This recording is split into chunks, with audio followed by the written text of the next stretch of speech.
अधिक मास 2026 अधिक मासातील पौर्णिमेला स्त्रियांनी ही 5 कामे आवर्जून करा.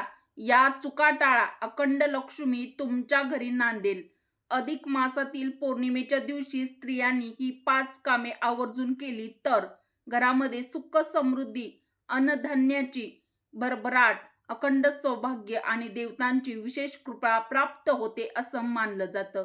पण दुर्दैवाने अनेक महिला या 5 कामापैकी एक महत्त्वाचे काम करायला विसरतात आणि त्यामुळे या दिवसाचे पुण्यफळ त्यांना मिळत नाही, अशी धार्मिक मान्यता आहे.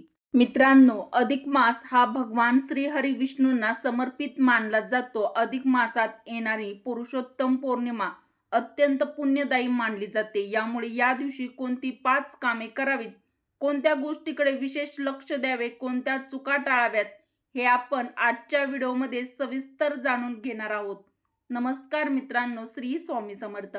मित्रांनो, आजचा दिवस तुम्हाला खूप छान, सुखाचा, आनंदाचा जाओ हीच स्वामी महाराजांच्या चरणी प्रार्थना करून आजच्या या आपल्या नवीन व्हिडिओला सुरुवात करूया.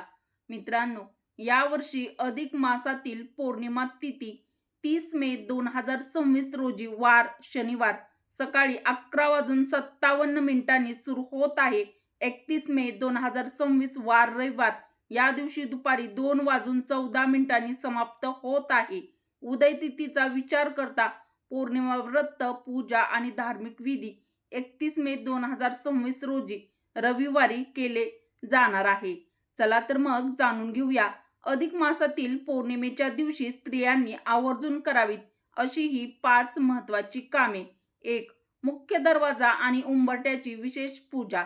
मित्रांनो, आपल्या घराचा मुख्य दरवाजा हा केवळ प्रवेशद्वार नसतो, तर तो सकारात्मक ऊर्जेचा मार्ग मानला जातो. आपल्या घरातील मुख्य दरवाजातूनच आपल्या घरामध्ये सकारात्मक ऊर्जा प्रवेश करत असते. वास्तुशास्त्रानुसार घरात येणारी प्रत्येक ऊर्जा सर्वप्रथम मुख्य दरवाजातून प्रवेश करते. म्हणूनच पौर्णिमेच्या दिवशी सकाळी लवकर उठून स्नान करावे. त्यानंतर तांब्याच्या लोट्यात स्वच्छ पिण्याचे पाणी घ्यावे. हे पाणी उंबरठ्यावर मुख्य दरवाजाजवळ शिंपडावे. असे केल्याने घरातील नकारात्मकता दूर होते, शुभ ऊर्जेचे आगमन होते असं मानलं जातं. यानंतर मुख्य दरवाजा स्वच्छ पुसून घ्यावा. जेवढा सुशोभित करता येईल तेवढा अवश्य करावा. रांगोळी काढावी, उंबरठ्याला हळदी कुंकू वाहावे, अक्षता अर्पण कराव्यात, फुले अर्पण करावीत आणि धूप दीप दाखवून उंबरठ्याची पूजा करावी. यावेळी मनोभावे प्रार्थना करावी. हे देवा, आमच्या घरात सदैव सुख, शांती आणि समृद्धी नांदू दे. 2. दीपदान आणि पितृस्मरण. मित्रांनो, अधिक मासात दीपदानाला विशेष महत्त्व दिले गेले आहे. धर्मग्रंथामध्ये दीपाला अंधकार दूर करणारे आणि ज्ञानाचा प्रतीक मानले गेले आहे. पौर्णिमेच्या दिवशी मुख्य दरवाजाजवळ तिळाच्या तेलाचा दिवा लावावा.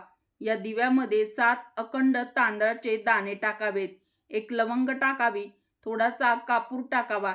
त्यानंतर दिवा प्रज्वलित करावा. दिवा लावल्यानंतर आपल्या पितरांचे स्मरण करावे. तसेच सर्व देवतांना नमस्कार करून त्यांच्या कृपेची प्रार्थना करावी.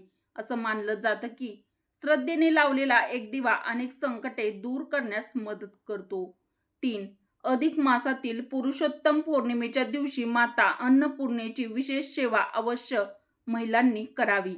मित्रांनो, आपल्या घरामध्ये कधीही अन्नधान्याची कमतरता भासू नये यासाठी माता अन्नपूर्णेची पूजा अत्यंत शुभ मानली जाते. कारण माता अन्नपूर्णा या अन्नधान्याच्या अधिष्ठात्री देवी मानल्या जातात.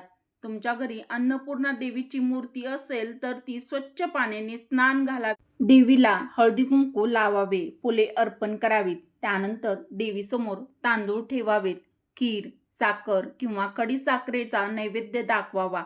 यावेळी प्रार्थना करावी. हे माता अन्नपूर्णा, आमच्या घरात कधीही अन्नाची कमतरता पडू देऊ नको. मित्रांनो, घरात पैसा असला तरी अन्नधान्याची कमतरता असेल तर जीवनात समाधान राहत नाही. म्हणून अन्नपूर्णा मातेची सेवा ही विशेष महत्त्वाची मानली जाते. 4. कुलदेवीची सेवा करणं किंवा कुलदेवीची ओटी भरणं. आता 4थ्या कामाकडे वळूया. हेच ते काम आहे जे अनेक महिला विसरतात. प्रत्येक कुटुंबाची एक कुलदेवी असते. कुलदेवी ही आपल्या कुळाचे रक्षण करणारी शक्ती म्हणजेच देवी मानली जाते. म्हणून या दिवशी कुलदेवीची विशेष पूजा करावी. कुलदेवीला हळदी कुंकू व्हावे, फुले अर्पण करावी, शक्य असल्यास ओटी भरावी, नारळ, सुपारी, हळद, कुंकू अर्पण करावे. संपूर्ण कुटुंबाच्या सुख शांतीसाठी प्रार्थना करावी. जर कुलदेवीची मूर्ती नसेल तर सुपारीला कुलदेवीचे स्वरूप मानून पूजा करू शकता. असं मानलं जातं की कुलदेवी प्रसन्न असेल तर घरातील अनेक अडचणी आपोआप दूर होतात आणि घराची भरभराट म्हणजेच प्रगती होते. अधिक मासामध्ये स्त्रियांनी 5वी सेवा आहे तर ती अवश्य करायची आहे. अधिक महिना हा भगवान श्री हरी विष्णूंना समर्पित महिना मानला जातो. त्यामुळे या अधिक महिन्यामध्ये भगवान श्री हरी विष्णूची पूजा अवश्य करावी. अधिक मासातील पौर्णिमेच्या दिवशी भगवान श्री हरी विष्णूंची पूजा करणे अत्यंत शुभ मानलं जातं. भगवान विष्णूंना पिवळी फुले अर्पण करावीत, तुळशीपत्र व्हावे म्हणजेच अर्पण करावे, तुपाचा दिवा लावावा, शक्य असल्यास अभिषेक करावा आणि ओम नमो भगवते वासुदेवाय या मंत्राचा जप करावा. हा मंत्र मनाला शांतता देणारा आणि भक्तिभाव वाढवणारा मानला जातो. ज्यांना जास्त वेळ नसेल त्यांनी किमान 11, 21 किंवा 108 वेळा हा मंत्र जप करावा. अधिक मासातील पुरुषोत्तम पौर्णिमा ही अत्यंत पवित्र व शुभ तिथी मानली जाते. त्यामुळे या पौर्णिमेच्या दिवशी महिलांनी विशेष उपाय अवश्य करावे, ते म्हणजे स्वस्तिक पूजन. तर मैत्रिणींनो, या दिवशी स्वस्तिक काढणे अत्यंत शुभ मानलं जातं. स्वस्तिक हे मंगल, कल्याण आणि समृद्धीचे प्रतीक आहे. मुख्य दरवाजावर हळदीने किंवा कुंकवाने स्वस्तिक काढा, देवघरात स्वस्तिक काढा, स्वयंपाकघरातही गॅसवरती स्वस्तिक काढा. स्वस्तिकला हळदी, कुंकू, अक्षदा आणि फुले अर्पण करा आणि धूप, दीप दाखवा. असं केल्याने घरात सकारात्मक ऊर्जा वाढते असं मानलं जातं. तर या पौर्णिमेच्या दिवशी कोणत्या चुका टाळाव्यात? मैत्रिणींनो, या दिवशी शक्यतो घरात भांडणे, वादविवाद, क्लेश, कटू बोलणे टाळावे. अन्नाचा अपमान करू नये, देवपूजा घाईघाईने करू नये, दानधर्म करताना अहंकार ठेवू नये, कोणत्याही गरजू व्यक्तीला रिकाम्या हाताने आपल्या घरातून पाठवू नये. कारण अधिक मासामध्ये दानाला खूप जास्त महत्त्व दिलेलं आहे. त्यामुळे तुम्हाला शक्य होईल तेवढं या पौर्णिमेच्या दिवशी अवश्य दान करावं. याचं तुम्हाला अक्षय पुण्यफळ मिळत असतं. त्यामुळे तुमच्या ऐपतीप्रमाणे थोडंफार का होईना दान हे पौर्णिमेच्या दिवशी एखाद्या गरजू किंवा गरीब व्यक्तीची मदत किंवा दान तुम्ही अवश्य करा. देवीला हळदी कुंकू लावावे, फुले अर्पण करावीत. त्यानंतर देवीसमोर तांदूळ ठेवावेत. खीर, साखर किंवा खडीसाखरेचा नैवेद्य दाखवावा. यावेळी प्रार्थना करावी, हे माता अन्नपूर्णा, आमच्या घरात कधीही अन्नाची कमतरता पडू देऊ नको. मित्रांनो, घरात पैसा असला तरी अन्नधान्याची कमतरता असेल तर जीवनात समाधान राहत नाही. म्हणून अन्नपूर्णा मातेची सेवा ही विशेष महत्त्वाची मानली जाते. 4. कुलदेवीची सेवा करणं किंवा कुलदेवीची ओटी भरणं. आता 4थ्या कामाकडे वळूया. हेच ते काम आहे जे अनेक महिला विसरतात. प्रत्येक कुटुंबाची एक कुलदेवी असते. कुलदेवी ही आपल्या कुळाचे रक्षण करणारी शक्ती म्हणजेच देवी मानली जाते.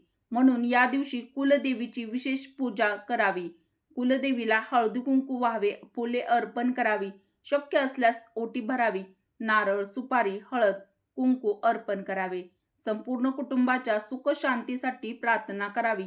जर कुलदेवीची मूर्ती नसेल तर सुपारीला कुलदेवीचे स्वरूप मानून पूजा करू शकता. असं मानलं जातं की कुलदेवी प्रसन्न असेल तर घरातील अनेक अडचणी आपोआप